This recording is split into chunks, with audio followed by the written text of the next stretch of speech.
So I would recommend at least starting with the Chesapeake Ag Innovation Center to put you with some professionals to do that.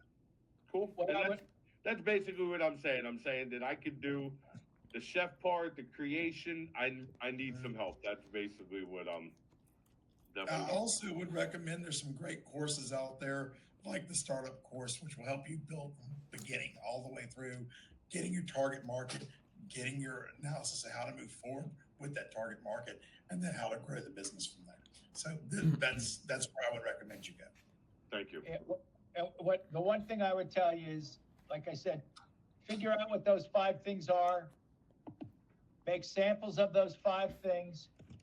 That'll tell you what you need to make those 5 things, and start small. I mean, planting 2,000 plants may have been a little bit, crazy. Not crazy, but putting the cart before the horse, and hit. Well, I've grown for fun. Hit a couple of farmers markets with those 5 items. Every long trip begins with a single step, as they say. Okay. But, when you're making too many items, you lose your customers immediately. Again, the word is focus. You'll have my phone number. We won't take up everybody's time here, but give me a call. I'll be very glad to help you on some things. The next person we have is Elsa Girl. Can I say something real quick about Rocco? So I think I very much understand your worries, these legal worries, these starting an LLC is not that hard. It seems like it's very hard, but it's not that hard. All you have to do, there's companies out there that they do the work for you. You pay them $250, they do all the work for you, and then you can check the documentation on their website. So basically they store it, you can call them, they have customer service, they're experts at it. So you pay $250, you build your LLC. The second part is have a good accountant that you can rely on. They can guide you. Hey, save 10, 15, 20% of all your earnings on an account so that you can pay your taxes, right? That's very common that they tell you that. So then later you're not paying taxes on money you don't have anymore because you spent it all. So that's your taxes situation. Have a good financial structure, like a good bookkeeping system, either QuickBooks or there's many tools you can use to track all your expenses. Have 2 cards, one your personal, one your business card. And anything that's business, you spend with your business. Anything personal, so you divide, and you're no longer using your personal for everything. Those are really quick strategies that I would recommend that would get you really fast and get you moving. So I just wanted to add that. Thank you. Mm-hmm. I think we have Elsa Girl is the next person who has a hand up. So if this meeting might end. No, I already. I'm so sorry. If the meeting is potentially going to end in a couple minutes. Oh, you extended it? Yeah, we're good. Okay, perfect. Sorry. Great. Continue. I'm so sorry. Hi everyone, I'm Adesha Girl. I am also a chef and farmer, and I do local food education here in Central Maryland.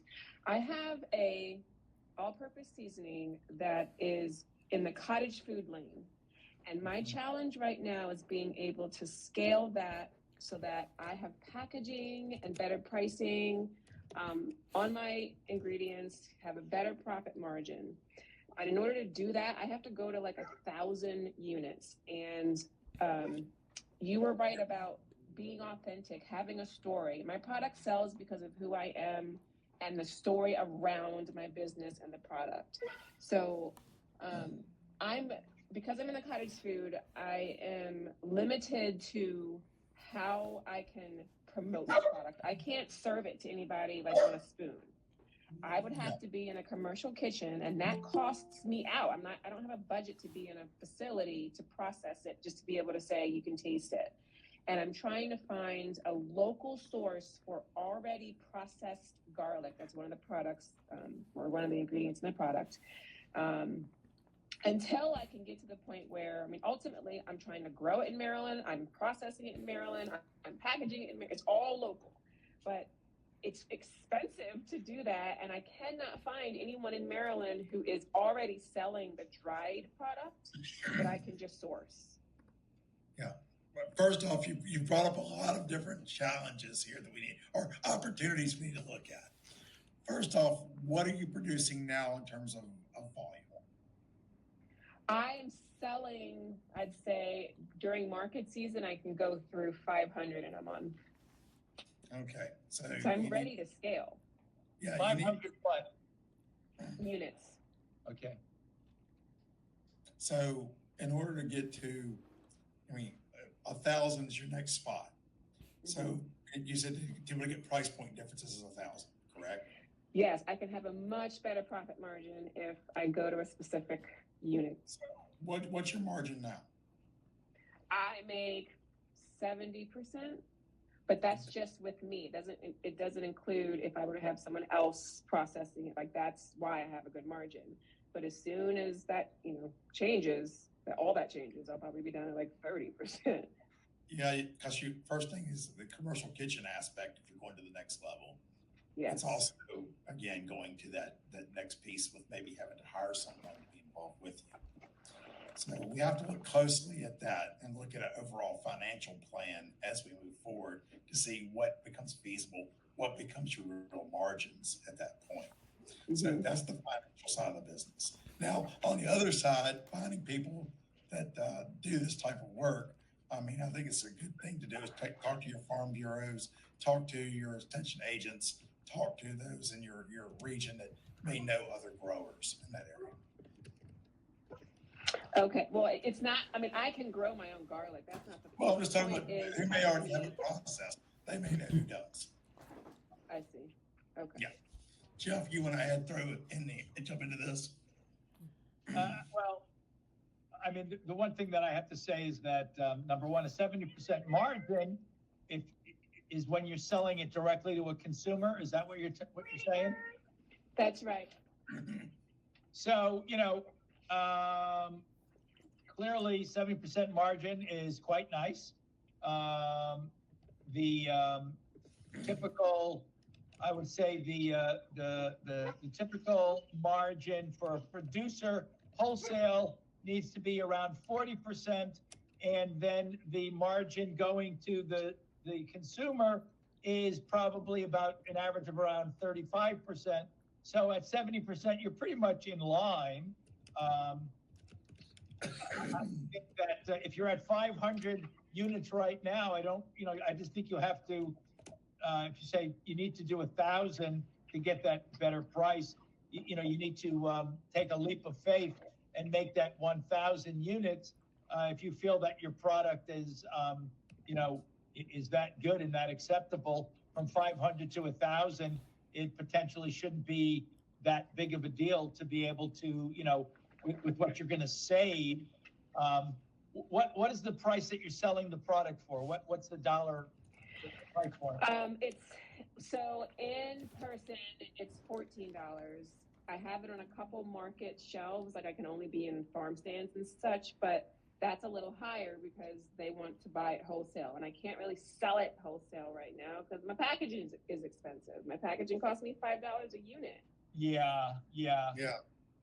And I will tell you, again, I don't know exactly what the product is, but on a retail basis, a $14 item for a spice type of an item is sort of out of the range of what people would want to pay for a spice item. Right. It's a specialty food. The story around it is why it sells. It sells. You get one, you buy them all the time. But I also package at 8 ounces. It's a very healthy, generous amount because they use it all the time. Gotcha. Yeah, bottom line is, I think, I'd want to see what the product is to be able to kind of give you some input relative to the product. Obviously, when you are selling something on your own directly to people and you're telling the story, that's one thing. When a product is sitting on a shelf without anybody behind it, it's another whole story. What is the packaging? Is it a glass bottle? Is it a plastic bottle? What is it? It's a pouch. I have a value around sustainable packaging, so it's recyclable. Compostable was completely out of my price range, but it's in a pouch. and Pouch made out of what? recyclable material, paper. Okay, so if that pouch is costing you $5, I can tell you right now, you're paying way too much for pouches. I'd like to sell you those pouches. Yeah, It's not the pouch, it's the labeling. I have 2 labels that I hand, again, like getting up to 1,000 units, I can print on the package and it's gonna cost me way less. But right now, it's my labels, they're $5. Yeah, you're paying way too much. I don't know where you're buying them or how you're buying them, but I mean, I deal with pouches all the time, and even at low volumes, pouches, you know, I'm sure I can help you. So you can get in touch with me, and I'm sure I can give you some direct contacts of people to talk to. Great, thank you. And the other thing is, Jeff pulled it out pretty, the way he always does. He's always great at doing that. Is the story seems to be your key thing there, and does the story translate with your packaging and things that necessary to be able to go into a store or as you grow and develop? Because again, you're not the person behind the desk talking to people or behind the table talking. So we have to look at that packaging from that perspective as well, and within the competitive landscape of the market.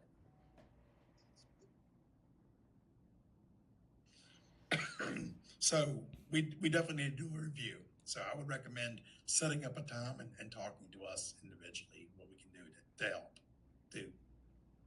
Thank you both. Thank you both. So I see there's an Alyssa Birdie. Yes, thank you so much for having this call tonight.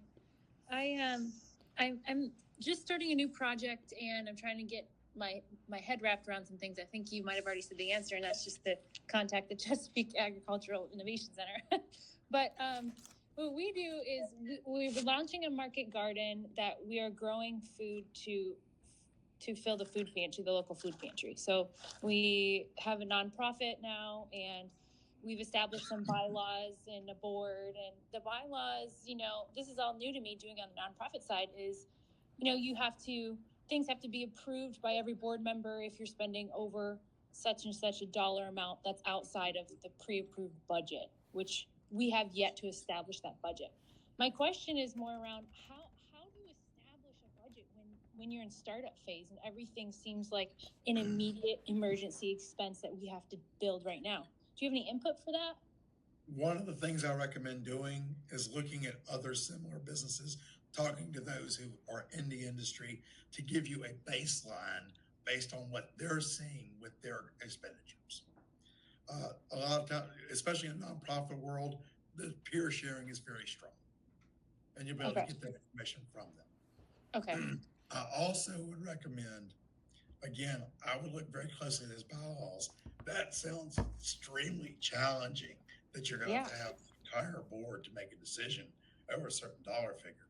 There needs to be a fiduciary person for the board that has authority to a certain level, and then just a plurality of the board from there. It should not be a fully unanimous board. That is a challenge.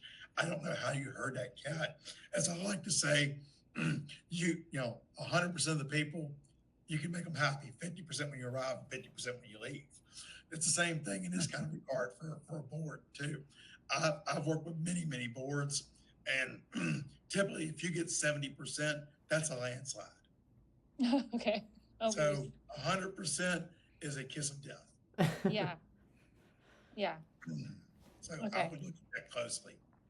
So maybe looking at reestablishing some new bylaws. And once you do that market research from those other nonprofits that are similar, then I would recommend sitting down with someone and creating a business plan off of that. Okay. Do you think that would be a challenge to find other nonprofits that are doing the same thing? I was thinking maybe reaching out to market gardens, but I don't know of many nonprofits doing the same kind of thing.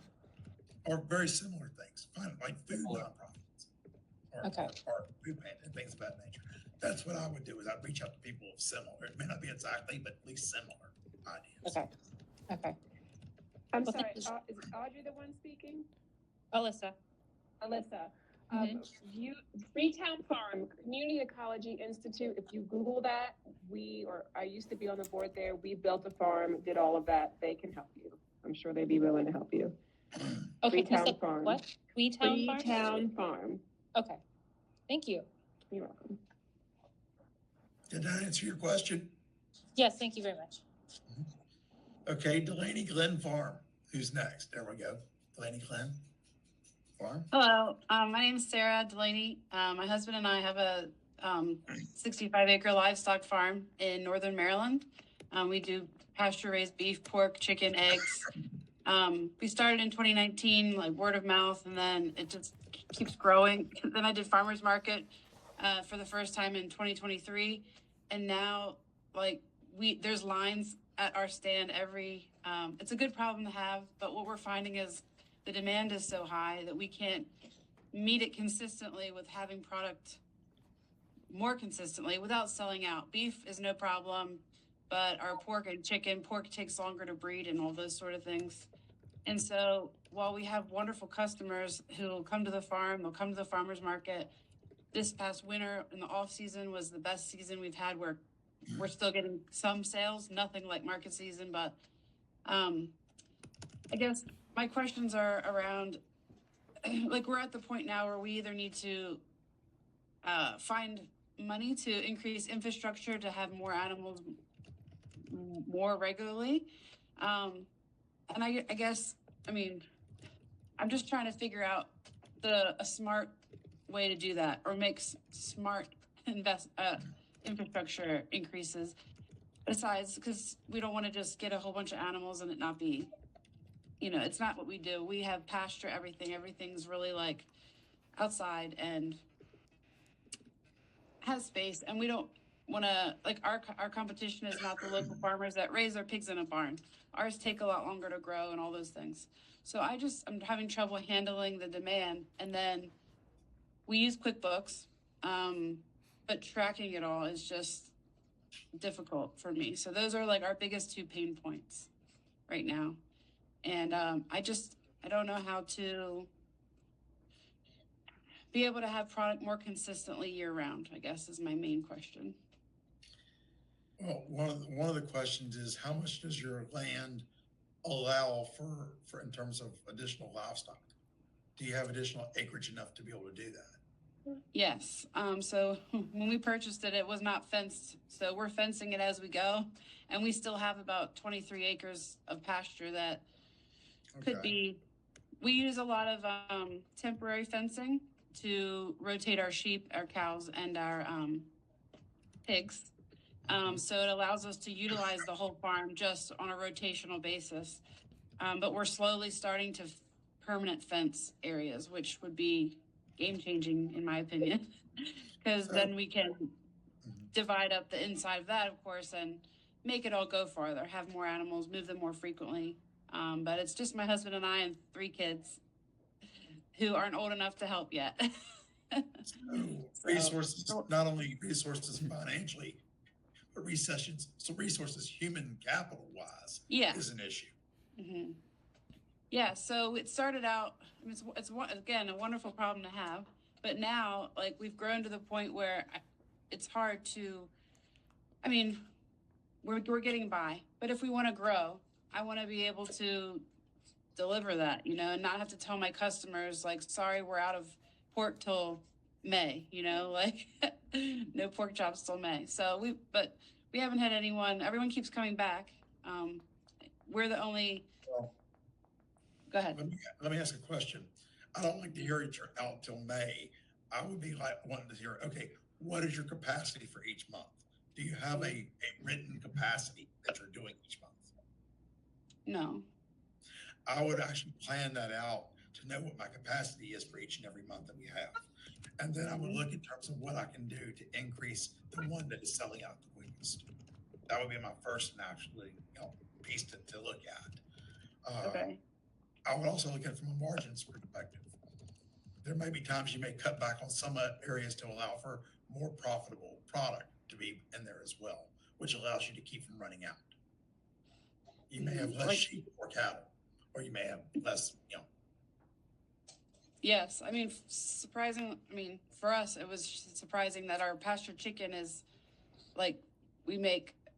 I don't like almost double on our pasture raised chicken. It's our most profitable item, and Okay. it turns over the quickest. You know, but in Maryland, you know, we really push it by starting chicks in March. It's a little too cold, and we lose some because of the weather. But it extends our season because we can't grow more chicken in the cool months, even though that's like the number one for us, and beef as well. I mean, beef is expensive, but we do make good profit on beef. But I did want to, so sorry if you don't Yeah, mind me go ahead. jumping in, but I just wanted to say, because I've had a lot of experience running farm stands and stores, and you can always fill in with other farmers' products if they're processed and meet a certain level of standard, and then you can kind of be more consistent with some of your offerings. And obviously it's a less of a profit margin, but it's also less, work, just to fill in some of those gaps. And I've seen that be really successful in boosting sales by bringing in other people's products, because you can't do everything. Right. yeah, that's But great then they advice. lose their story. Yes. And they lose their authenticity. It's And true. You can't go all the way. You got to. And Yeah. It sounds like there's a financial component here that's really, I mean, when you talk about the QuickBooks, which Brian, obviously can tell you about that. I have my accountant doing my QuickBooks. But it sounds like there's a financial component that really is affecting all of this. I do have a question though, before you get into details. So are you telling me that you completely sell out of all products with the exception, I would say, of eggs? No, it's more, for example, in market season, we do like a half of beef at a time. In our freezers, we have an old horse wagon that we've renovated, and with freezers we take to the market, in addition to our freezers that we keep product here on the farm. And we regularly go through a half beef of cuts by the cut within like 2 to 3 farmers markets, like 2 to 3 sales days. Whoops, baby. So is there a way to increase production by having a full unit? You mean to a full beef? Yeah, a At a full time? beef.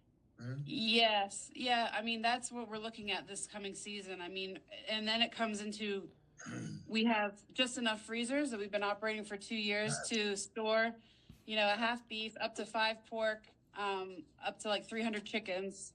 And then eggs are continual year round.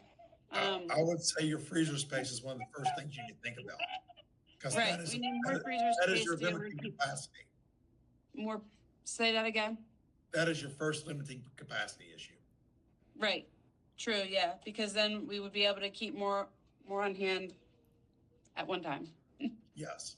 But I'm looking at, and I, just so you know, I'm a purist, which is a real pain in the ass for a lot of people. So, as an example, I buy only Rosita beef. Are you familiar with Rosita? Yes. So I only buy their product. My understanding is that the beef that I'm buying is all fresh, dry aged beef, nothing frozen. So do your people, are they buying, I mean, I guess when you're selling your product, how do you sell how do you sell the product, first of all? At farm stands? Direct to consumer at the farmer's market. We had an online store, but it's more trouble than it was worth at our previous level. So now we just have all of our product listings there, and I send people to it as sort of like our menu. And then year round repeat customers are reaching out to me directly to place orders outside of market season. And we also recently opened a farm stand, eggs only, with our advertising to contact us for any of our meats or other products in Sykesville, which is like 30 minutes away at my mother's property, which is, I can't even keep eggs on the shelf down there. Of course, yeah. Yeah. So what about, have you ever tried doing a subscription program? I haven't yet, no. because to me, if you're freezing product, Mhm. and you say that you have people that come back to you even when you run out of product, to me it sounds like a subscription program would make a lot of sense, because then you know exactly what you're selling, and then your planning can be a lot better because you know what you're going to sell. And typically, if you're doing a subscription, you want to have all that you need for subscription 12 months out of the year, 52 weeks a year, and a little bit more product. So as you grow your pardon the pun, but as you're growing your cattle, or your chickens or what have you, your livestock, you can then start in those periods of time, do your marketing for your subscription, sell out the subscription, and then you add based on what you're selling out on subscription, because you've already obviously created a brand for yourself. And I mean, there's no better way than to create a brand than to have your customers sell it for you. And it sounds like you've got very loyal customers. So, I mean, it's like, why would I buy your product? That's another question. Why do I buy your product? Why am I buying your product? What are the reasons? Well, time and time again, whenever we talk at the farmers markets, people are coming back for the flavor, for our story. Of course, my husband and I, small pasture raised. People are always asking, is it grass fed? Is it, we do supplement the pork and chicken with breed specific things they need. We do tell people that transparently. They are getting feed, but everything lives on grass, and people just love that, and they love that it's local. I mean, I feel like these are such common themes nowadays. Just a second, bud. But local, grass-fed. They want the people ask. Some people say, "Can I come to the farm to pick up the first time?" They just want to see, and I mean, they're just blown away when they come. And I don't know, I grew up this way, so it's interesting to me that people just, they see 5 chickens walking around my yard and they're just in love. And I mean, then I see them at the farmer's market the rest of the summer. It's like they want to see it to believe it, and then. Yeah. Well, I mean,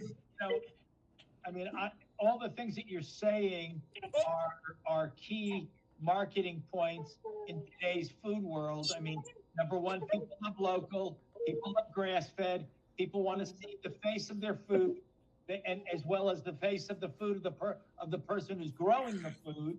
So these are all hot points. I think it sounds like a subscription program could also work really well, both from a marketing standpoint as well as a financial program.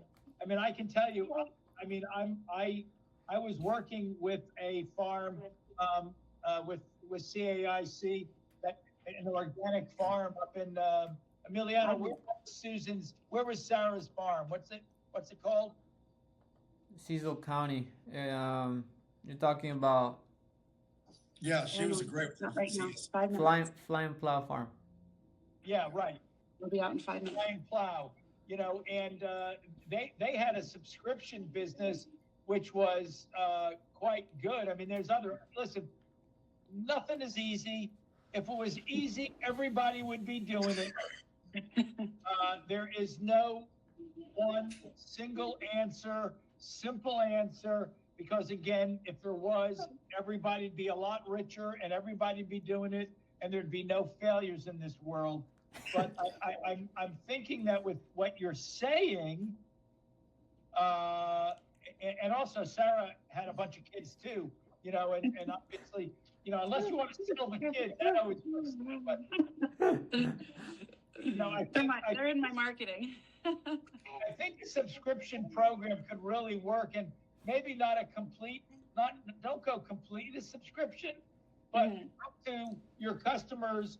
I mean, it's always good to ask your customers what they want. Your customers will always give you the answers if you listen hard enough. And a customer who's putting their money on the line is a legitimate answer. I mean, we're all sitting here. The 10 people that are here they'll give you 10 different answers, 10 different ideas, 10 different suggestions. But ask your customers, send out an email and say, would you consider, so that you would have the product that you want, a subscription program where we would send you whatever it is, and you know, you got to come up with ideas per month, a certain amount of steaks, a certain amount of poultry, certain, you know, all of that different stuff, and find out, because that can really be, I think, a home run for you.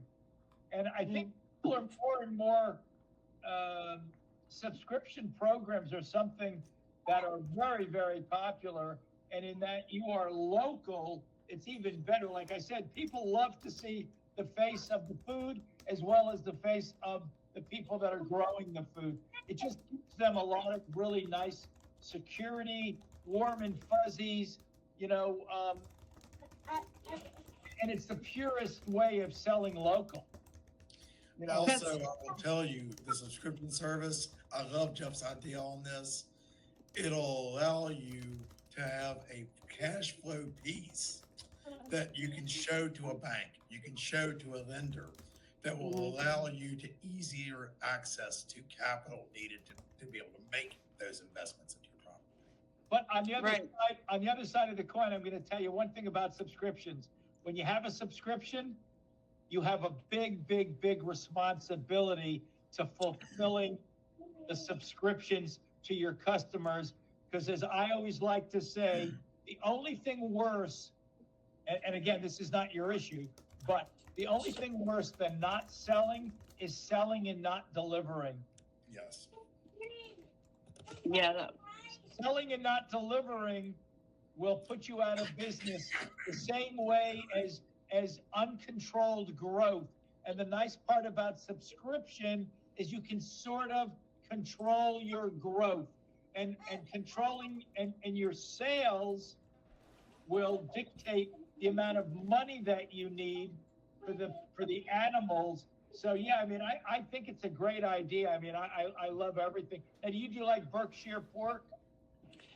We do Durocs. We started with Tamworths because of their story, and they're just lovely tempered for in the pasture and in the woods as we rotate them around. Now we're doing Durocs as well. So we're not even in Berkshire.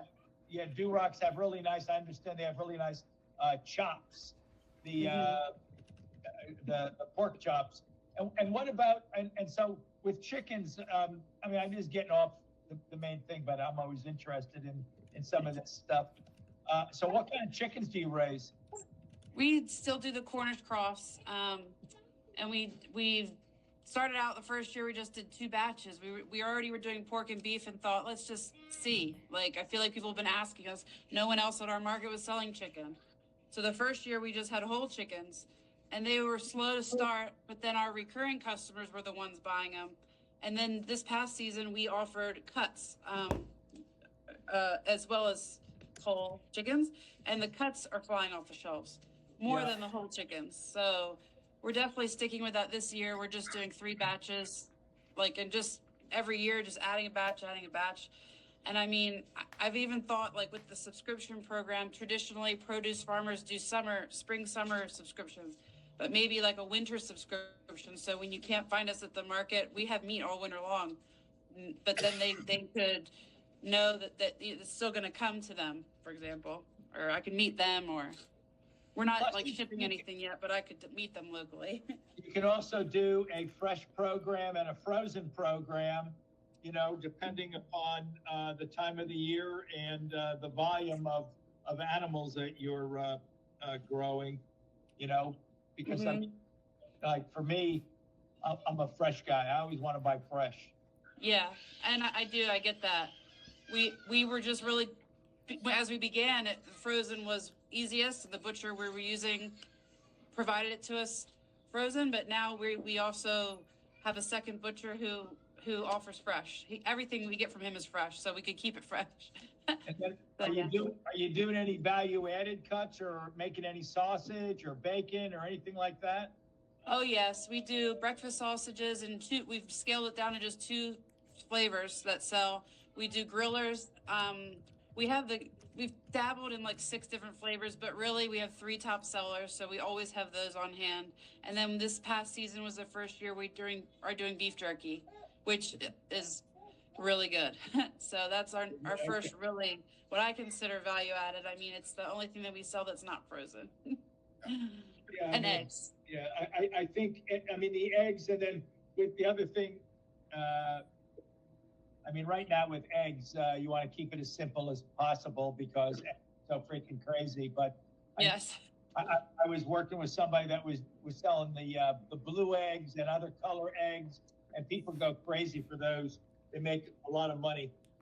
Yeah, we have all colors, but as with everything else I've said today, time for egg washing. Like I need to find a way to buy an egg washer. Basically, that's our next, another thing I'm looking at. And I've heard there's some grants depending where you live, but I think that was in Pennsylvania. I have to find out how to source that because. There are some grants available for growth in your region. Just I would recommend getting with the staff, and we can help direct you to those. Okay, great. Definitely. And I just want to pop in here as we're a little bit over time, so I want to be respectful of everyone's Two more schedule. questions, I think. Yes, maybe we can address the 2 more questions, and we have lots of resources in the chat. If just a reminder to keep checking in there, and if you have questions, ask them in the chat, and we can be in touch in the future. But yes, I see Audrey and Huck both have hands up. So Thank you. Audrey. Thank you, Audrey. Go ahead. Oh, hey guys. Thank you so much for this. It's good to see other moms on the call. I kicked my kids outside. So hey, we sell pastured poultry. Our big sell is Thanksgiving turkeys. We have some strong loyalty there. We started out in chicken. Kind of our niche is that we do it kosher style. That's part of kind of our religious background. So it's not blessed by a rabbi, but follow all those raising practices and butchering practices. And the bonus is that we salt and we leave a little bit of the extra salt on, so people love the flavor. That's been the big thing. We kind of got invited to our first big kid market. We were in a small town market where there's maybe 200 people coming through, and we would sell some, but not very well. This new market, we're actually, the manager reached out to us to replace a farm that they just moved on to different markets. They were on the Eastern Shore. I'm out in Hampton Roads. And I finally got a hold of their website and their pricing, because I'm like, who are we replacing? And there's definitely some differences like in the product, and they focused on pretty much just chicken and goat meat, and we don't do goat. Yeah, I can get into the details, but basically I'm trying to figure out how to kind of step into this slot. I don't know a lot about who I'm replacing. It's a non-competitive market, so we're the only poultry vendor there. She's also asked if we can do produce, which I will try to do as we have availability. But yeah, I'm trying to figure out how to approach this market. I want to build loyalty. We have loyalty around our Thanksgiving turkeys and our eggs, but not so much our chicken.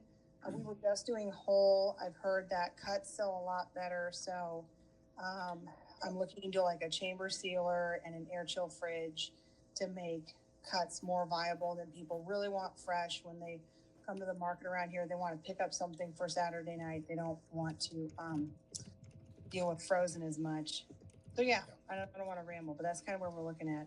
And then that's kind of the big thing that I'm stressing out about. This new market looks like maybe 1,000. Well, Consumers are more into products that I guess would be a little bit more produced items. I mean, you're taking a microgreen, so I mean it's what God gives you. You know, it's not like you're making chocolate ice cream, right? You know, that could have different flavors. So I think your 2 outreaches are going to be either to the food service market or to the retail market, microgreens are going in the retail side, they're going everywhere, not just to specialty stores. I mean, part of it's going to be, how do you get the product to the customer? That's number one. Are you going to go through distributors, or are you going to go and sell them directly? My understanding is with microgreens, you have new product, every 10 days? So, I think what you probably want to do, if you're between your consumer and your restaurant, they're going to tell you whether or not they like the combinations that you're making. My guess is with restaurants, this is my gut, with restaurants, they're going to probably want more singular microgreens, not blends as much. People may want blends just because people don't really know how to cook. People don't know food like restaurants do.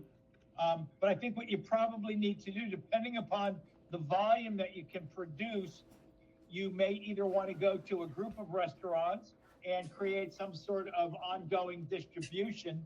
I mean, how much product can you produce right now? How much product are you producing? Pounds?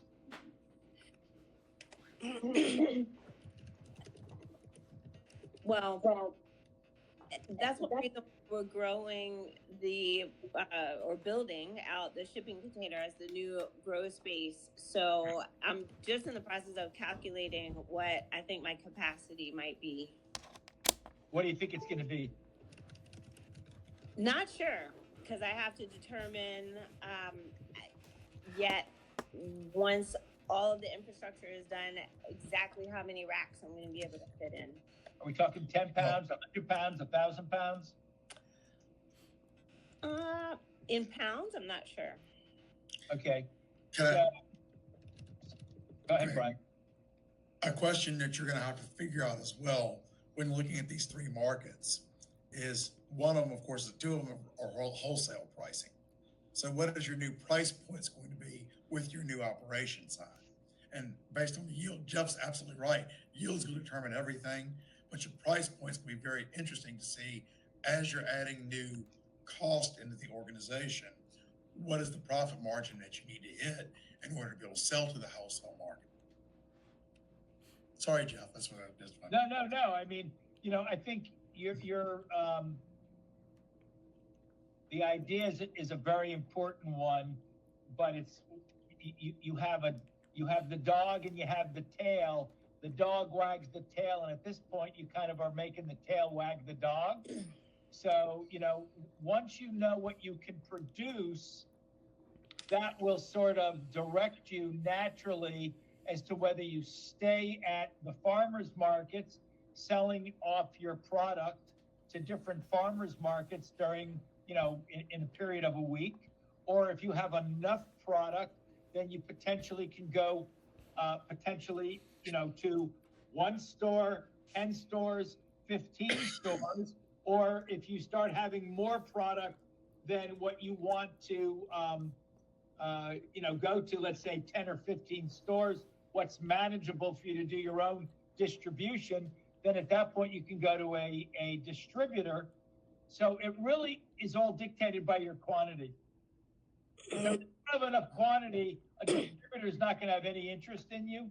And so it really then depends, as an example, if you have 10 pounds, and honestly, I don't know what a restaurant would use in microgreens, but let's just say a restaurant uses 10 pounds a week and you're producing 10 pounds. Well, you can make a decision. Do I go to that restaurant and sell to one customer, or do I sell to 100 people at 3 or 4 different farmers markets? So volume is going to dictate where you go and how you go. The one thing I would say, no matter what you do, is to create and develop your brand. That's the first and foremost, and figure out what that brand represents. If you're unique, and again, depending upon where you're going to go, restaurants versus consumers are going to go through grocery stores. You may want to offer grocery stores / consumers something different than what the restaurant is going to want. So I'm not answering your question exactly because I can't really do it until you really know what you're producing. It sounds like you're at the precipice of increasing your volume dramatically. And I know you can, produce a whole lot of microgreens in a small space just because of turnover. So, I mean, figure out how much you're going to produce, and then after that, then maybe we can have another. I'm always open for people asking me, sending me emails or calling me on the telephone. I'll be very glad to help you down the road.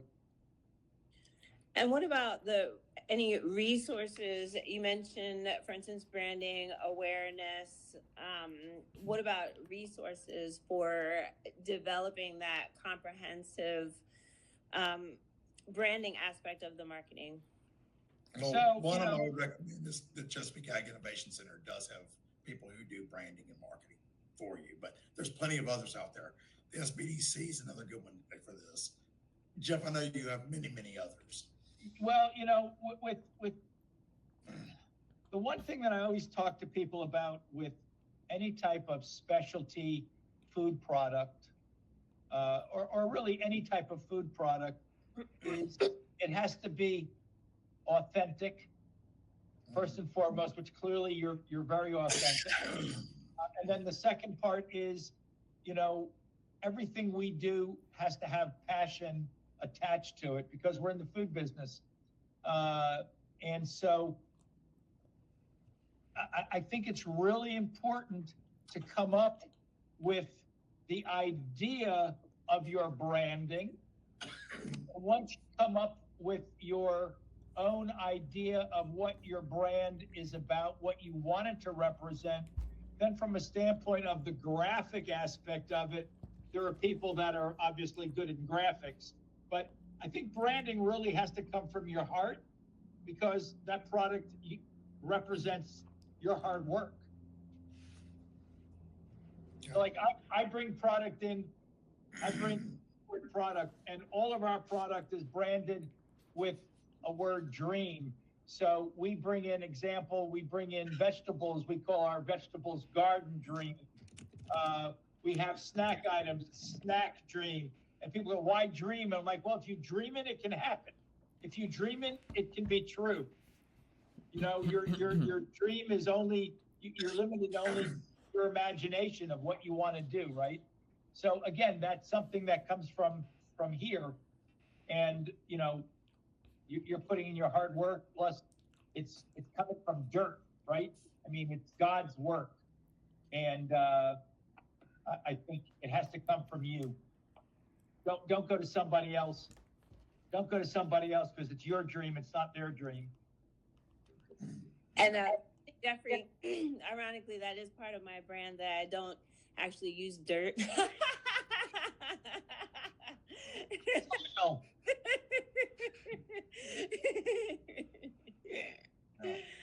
Okay. So who's next? Before we move on to the next question, I just have something to say really quickly. I just wanted to get the okay from everyone that we're hoping to record like little snippets of this to maybe use to be able to have more sessions like this. It will most likely be snippets of Jeffrey and Brian. Is that okay with you guys? I charge more when you record, Okay, I'll make a note of that. I'll double my fee for this particular event. Thank you both so much. Sorry to interrupt.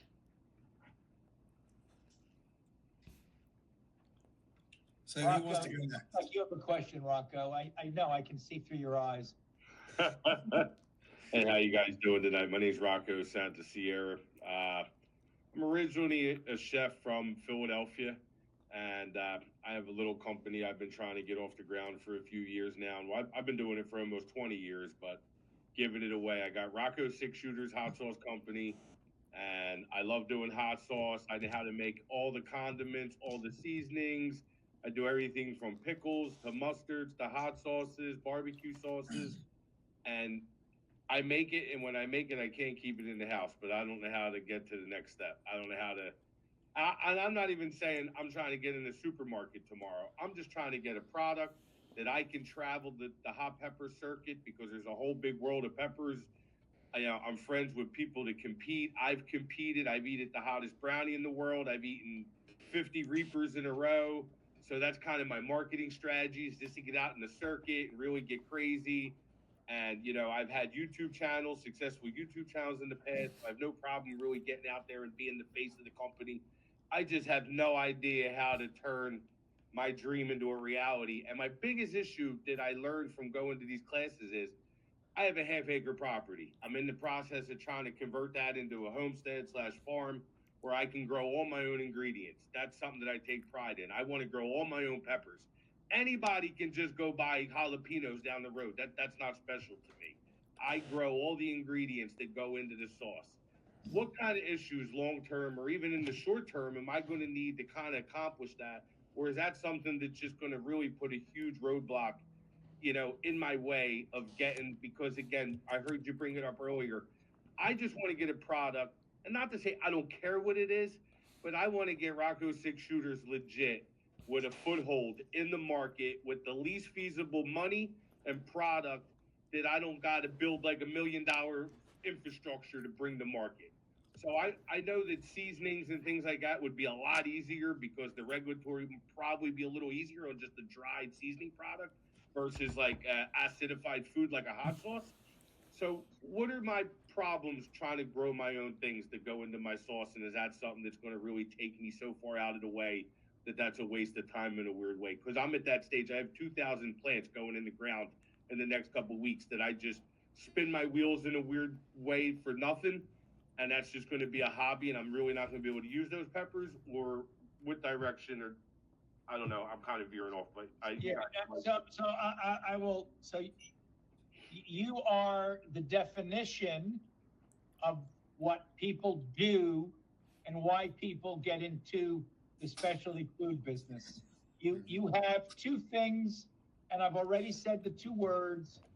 My two key words to everyone is passion and authenticity. You're about as authentic as they get. Okay? So authenticity and passion sells product. Okay? Knowledge you can buy. You can't buy passion and you can't buy authenticity. So I gotta give you a hand for that. Thank you. To try to keep it simple and without going on to too long the time here, no, I think you're doing everything right. Obviously, you have to figure out, first and foremost, what you want to make with those 2,000 plants. Okay. How much those 2,000 plants will give you to make what? That's number one. Okay. Okay. Number two, that really, there was a small company called H.J. Heinz that started in the ketchup business, and they had tomatoes in a time when tomatoes were not very popular. Tomatoes were thought to be poisonous for years. And Heinz had tomatoes, and they said, what are we going to do with all these damn tomatoes that we have? And they made ketchup, and eventually, the idea is Heinz may just survive. They may stay in business till next week. Now, that was sarcasm. So, I would say this, figure out what it is of all the things you make, what are the top 5 things that you make that are better than everybody else's? Okay. Okay? And focus, and I've said this already once or twice, focus, because when you're here and there and all over, it's called failure. Yeah. You can't only be in so many places at once. You can only be good at so many things. And I mean, I've learned, I've been self-employed for 43 years.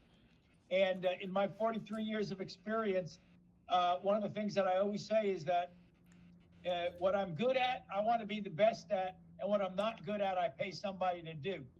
Yep. Okay? So, you know, when I needed money, I called Brian on the phone, and Brian didn't have the money in his pocket, but he told me how to get the money. Okay, and I got the money. So the bottom line is figure out what it is you want to make. Our call ends in 15 minutes, it says. That's not a good thing. Yeah. I can set up a new link and we can all migrate over. Well, It's okay. So Rocco, figure out the 5 things that you want to make. Obviously, some of those things should be using some of those 2,000 plants, whatever those 2,000 plants are. Otherwise, you're going to have a lot of stuff sitting around. Lots of peppers. Now, the thing